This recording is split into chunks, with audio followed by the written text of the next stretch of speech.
ഏലിയ ശ്ലീഹ മൂശാക്കാലം 1-ാം ഞായർ. വിശുദ്ധ ലൂക്ക എഴുതിയ സുവിശേഷം 18-ാം അധ്യായം 35 മുതൽ 43 വരെയുള്ള വാക്യങ്ങളുടെ വിശകലനം. കുരുടന് കാഴ്ച. ഇന്ന് ഏലിയ ശ്ലീഹ മൂശാക്കാലം ആരംഭിക്കുന്നു. കൈത്ത ഫലാഗമ കാലം കഴിഞ്ഞ് കർത്താവിന്റെ രണ്ടാമത്തെ ആഗമന ചിന്തകളാണ് ഈ കാലഘട്ടത്തിൽ വചന വിഷയങ്ങളാകുന്നത്. രണ്ടാമത്തെ ആഗമനത്തിൽ മനുഷ്യപുത്രൻ കുരിശോട് കൂടെ ഏലിയായുടെയും മോശയുടെയും സാന്നിധ്യത്തിൽ പ്രത്യക്ഷനാകും എന്ന വിശ്വാസത്തെ അനുസ്മരിക്കുകയാണ് ഈ കാലഘട്ടം. കണ്ടുമുട്ടുന്നവർക്കൊക്കെ നന്മയും രോഗസൗഖ്യവും നൽകിക്കൊണ്ടാണ് ജെറുസലേമിലേക്കുള്ള ഈ യാത്ര യേശു തുടരുന്നത്. സമാന്തര സുവിശേഷത്തിൽ ഈ അന്ധന് ബർത്തേമിയോസ് എന്ന പേര് നൽകിയിട്ടുണ്ട്. ദൈവം സൃഷ്ടിച്ച ഈ സുന്ദര പ്രപഞ്ചത്തെ ദർശിക്കാനുള്ള ഭാഗ്യം നിഷേധിക്കപ്പെട്ടവരാണ് അന്ധർ.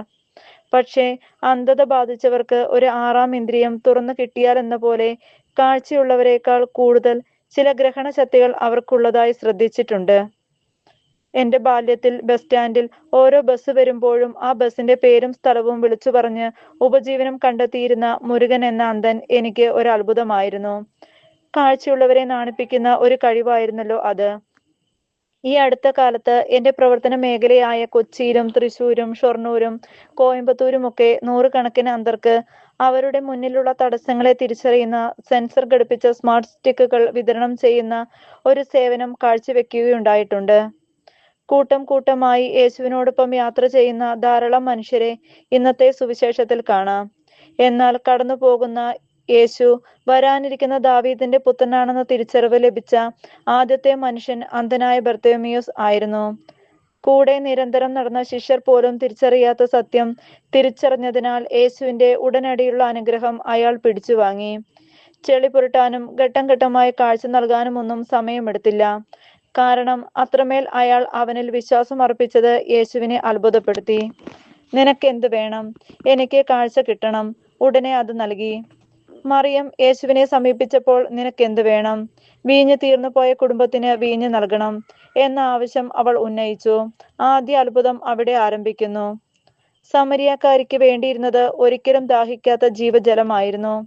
കുഷ്ഠരോഗിക്ക് വേണ്ടത് രോഗസൗഖ്യമായിരുന്നു. ധനവാന് വേണ്ടിയിരുന്നത് നിത്യജീവൻ പ്രാപിക്കാനുള്ള വഴിയായിരുന്നു. സക്കേവൂസിന് വേണ്ടിയിരുന്നത് ഒരു കാഴ്ച മാത്രമായിരുന്നു. മാർത്തായ്ക്ക് വേണ്ടിയിരുന്നത് മരണമടഞ്ഞ സ്വന്തം സഹോദരന്റെ ഉയിരായിരുന്നു. നല്ല കള്ളന് വേണ്ടിയിരുന്നത് പറുദീസയായിരുന്നു. തോമസിന് വേണ്ടത് പാർശ്വത്തിൽ വിരലിടാനുള്ള അനുഗ്രഹമാണ്. അങ്ങനെ ചോദിച്ചവർക്കൊക്കെ അവർ പ്രതീക്ഷിച്ചതിലുമധികം അവൻ നൽകി. കാരണം വിളിച്ചപേക്ഷിക്കുമ്പോൾ കർത്താവ് സമീപസ്ഥനായിരിക്കുന്ന പോലെ ഇത്ര അടുത്ത് ദൈവമുള്ള വേറെ ഏത് ശ്രേഷ്ഠ ജനതയാണുള്ളത് എന്ന വചനം നിയമാവർത്തനം 4:7 അവനിൽ ദൈവം അനർത്ഥമാക്കി. ലോകത്തിന്റെ അന്ധകാരത്തിലേക്ക് യഥാർത്ഥ പ്രകാശമായിട്ടാണ് അവൻ അയക്കപ്പെട്ടത്. യോഹന്നാൻ 1:9. വിളിച്ചാൽ വിളി കേൾക്കുന്ന ആ ദൈവത്തിന്റെ നാമമാണ് ബർത്തേമിയോസ് വിളിച്ചത്. യേശു എന്ന ശക്തിയുള്ള നാമമാണത്. അനുഗ്രഹങ്ങൾ വാരിച്ചൊരിയുന്ന നാമം. എന്റെ നാമത്തിൽ നിങ്ങൾ എന്തെങ്കിലും ചോദിച്ചാൽ ഞാൻ അത് ചെയ്തു തരും. യോഹന്നാൻ 14:14. പിശാചുക്കളെ ബന്ധിക്കുന്ന നാമം. കർത്താവേ, നിന്റെ നാമത്തിൽ പിശാചുക്കൾ പോലും ഞങ്ങൾക്ക് കീഴ്പ്പെടുന്നു. ലൂക്ക 10:17. രക്ഷയുടെ നാമം. ആകാശത്തിന് കീഴെ മനുഷ്യരുടെ രക്ഷയ്ക്കു വേണ്ടി മറ്റൊരു നാമവും നൽകപ്പെട്ടിട്ടില്ല. അപ്പസ്തോല പ്രവർത്തനങ്ങൾ 4:12. അത്ഭുത പ്രവർത്തന നാമം. സ്വർണമോ വെള്ളിയോ ഞങ്ങളുടെ പക്കലില്ല, ഞങ്ങൾക്കുള്ളത് ഞങ്ങൾ നൽകുന്നു. നസ്രായനായ യേശു ക്രിസ്തുവിന്റെ നാമത്തിൽ എഴുന്നേറ്റ് നടക്കുക. അപ്പസ്തോല പ്രവർത്തനങ്ങൾ 3:6. ഇന്നും അത് സാധ്യതമാണ്. വിശ്വാസത്തോടെ ചോദിക്കുക, മുട്ടുക, അന്വേഷിക്കുക. മത്തായി 7:7. നമ്മുടെ ആവശ്യങ്ങൾ പലതരമാണ്. ജോലി വേണം, വിവാഹ തടസ്സം മാറണം, പട്ടിണി മാറണം, രോഗസൗഖ്യം വേണം. അങ്ങനെ പട്ടിക നീളുന്നു. കടുകുമണിയോളം ഒരൽപ്പം വിശ്വാസം ഉണ്ടെങ്കിൽ സിക്കമോർ മരവും മലയും മാറും. മത്തായി 17:20. നാം ചോദിക്കാതെ തന്നെ നമ്മുടെ ആവശ്യങ്ങൾ നിറവേറ്റി തരുന്നവനാണ് യേശു. പക്ഷേ ആവശ്യം നേടിക്കഴിഞ്ഞാൽ പിന്നെ നാം ദൈവത്തെ മറക്കുന്നു. ദൈവത്തിലേക്ക് വരുന്നവരെ പുച്ഛിക്കുന്നു, മുടക്കുന്നു, പീഡിപ്പിക്കുന്നു, ആക്രമിക്കുന്നു. യേശു നാമത്തിൽ ലോകമെങ്ങും നന്മ പ്രവൃത്തികൾ ചെയ്യുന്ന ക്രിസ്ത്യാനികളെ തിരിഞ്ഞു പിടിച്ച് വധിക്കുന്നതിന്റെ രഹസ്യം ഇതിലടങ്ങിയിരിക്കുന്നു. എല്ലാവരും തന്നെ പോലെ ചിന്തിക്കണം. തന്റെ വിശ്വാസ സംഹിത പിന്തുടരണം. ഇല്ലാത്തവരെ ഉന്മൂലനം ചെയ്യുന്ന വർഗീയവാദം ലോകമെങ്ങും പടർന്നു പന്തലിക്കുകയാണ്. ഇന്നത്തെ സുവിശേഷത്തിലെ ജനക്കൂട്ടം യേശുവിനെ പിന്തുടരുന്നവരായിരുന്നു. പക്ഷേ ദാവീദിന്റെ പുത്ര എന്ന് വിളിച്ചപേക്ഷിച്ചത് കേട്ടപ്പോൾ അവർ അവനെതിരെ തിരിയുന്നു, നിശബ്ദനാകാൻ ആവശ്യപ്പെടുന്നു. അവരുടെ പേരൊന്നും വിളിച്ച് അവൻ ശല്യപ്പെടുത്തിയിരുന്നില്ല.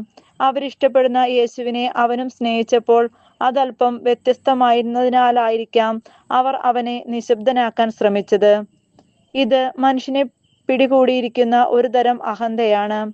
കുർബാന തർക്കവും റീത്ത് തർക്കവും വിവിധ സഭാവിഭാഗങ്ങൾ തമ്മിലുള്ള തർക്കവും ഒക്കെ ഇത്തരം മനോഭാവത്തിന്റെ തുടർക്കഥയാണ്. ഈശോയുടെ കൂടെ അവർ നടക്കുന്നുണ്ട്, പക്ഷേ തിരിച്ചറിയുന്നില്ല എന്ന അതേ വൈകല്യം നമുക്കിടയിലുമുണ്ട്. പള്ളിയിൽ പോകും, പ്രാർത്ഥന ചൊല്ലും, എല്ലാ ഭക്ത്യാഭ്യാസങ്ങളും നടത്തും. പക്ഷേ ജീവിതത്തിൽ യേശു ആഗ്രഹിക്കുന്ന വിശ്വാസം നമുക്കുണ്ടോ? മറ്റുള്ളവരെ ഉപദേശിക്കുന്ന നാം യഥാർത്ഥ കാഴ്ചയുള്ളവരാണോ? അന്ധരെ നയിക്കുന്ന അന്ധരല്ലേ നാം? മത്തായി 15:14. യഥാർത്ഥ കാഴ്ച ലഭിക്കുന്നതിന് കണ്ണിൽ എഴുതാനുള്ള അഞ്ജനം. വെളിപാട് 3:18. നമുക്ക് യേശുവിനോട് ചോദിച്ചു വാങ്ങാം.